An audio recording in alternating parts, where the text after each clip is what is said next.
নমস্কার বন্ধুরা, আমি সুস্মিতা সুন্দরবন কুকিংয়ে আপনাদের সবাইকে স্বাগত জানাই।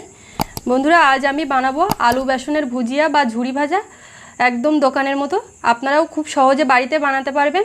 তাহলে পুরো ভিডিওটা স্কিপ না করে দেখতে থাকুন। আর এই ভুজিয়া বানানোর জন্য আমি এখানে নিয়েছি 3টে আলু সেদ্ধ করে খোসা ছাড়িয়ে নিয়েছি, সাদা তেল, বেসন, আর এখানে মশলা, লবণ, হলুদ গুঁড়ো, জিরে আর ধনের গুঁড়ো, লঙ্কার গুঁড়ো, একটু বেকিং সোডা আর কালো জিরে। প্রথমে আলুগুলোকে একটা গ্রেটারের সাহায্যে গ্রেট করে নেব। আলুগুলোকে এইভাবে গ্রেট করে নিলে এর ভিতরে আর কোনো দানা অংশ থাকে না। আলুটা আমার গ্রেট করে নেওয়া হয়েছে। এবারে হাত দিয়ে একটু মেখে নেব। মশলা দেওয়া হবে। এবার যে মশলাগুলো নিয়েছি দিয়ে দেব। জিরে ধনের গুঁড়ো, হলুদ গুঁড়ো, কালো জিরে, বেকিং সোডা, লঙ্কার গুঁড়ো, লবণ সব কিছুই দিয়ে দিচ্ছি। মশলা দিয়ে আবারও ভালো করে মেখে নিচ্ছি। এবার অল্প অল্প করে বেসন দিয়ে দিচ্ছি। একটা শক্ত ডো তৈরি হবে।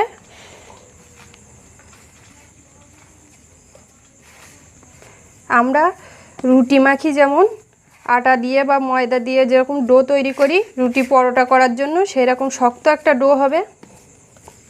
আমার সবটুকু বেসন লেগে গেছে।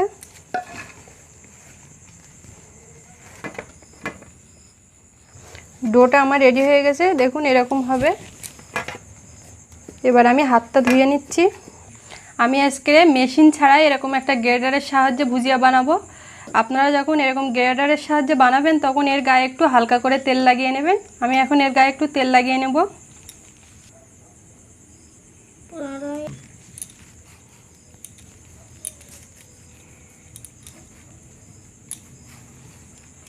হাতে তেল লেগে আছে, এই তেল হাতেই এই ডোটা থেকে আমি লেচি কাটবো।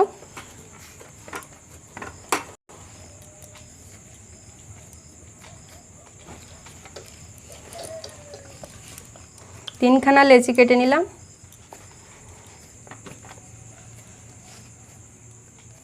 এবারে গ্যাসটা জ্বালিয়ে নেব। কড়াইতে দিয়ে দিচ্ছি সাদা তেল। তেলটা গরম হয়ে গেছে। একটা ডো নিয়েছি।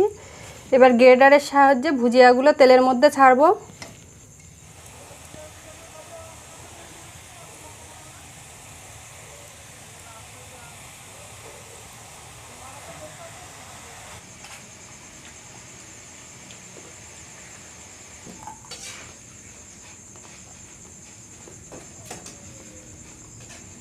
ভুজিয়াগুলো ভাজা হয়ে গেছে, আমি এবার উঠিয়ে নিচ্ছি তেল ঝরিয়ে।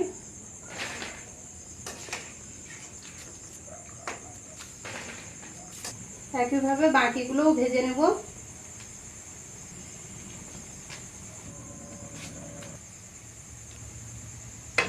সৌরভ দেখুন বন্ধুরা, যখনই ভেজে তুলেছি তখন থেকেই খাওয়া শুরু করে দিয়েছে। একটু বিট লবণ লাগাতেও দিচ্ছে না।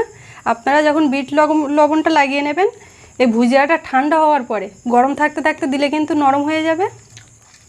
আজকের এই আলু বেসনের ভুজিয়া রেসিপিটি আপনাদের কেমন লাগলো অবশ্যই আমাকে কমেন্ট করে জানাবেন। আর একবার হলেও বাড়িতে ট্রাই করবেন। আর যে সকল বন্ধু নতুন আমার চ্যানেলে ভিডিও দেখছেন তারা অবশ্যই চ্যানেলটি সাবস্ক্রাইব করে আমার পাশেই থাকবেন। আর দেখা হচ্ছে পরের ভিডিওতে। সবাই ভালো থাকবেন। এত সময় সাথে থাকার জন্য সকলকে অনেক অনেক ধন্যবাদ।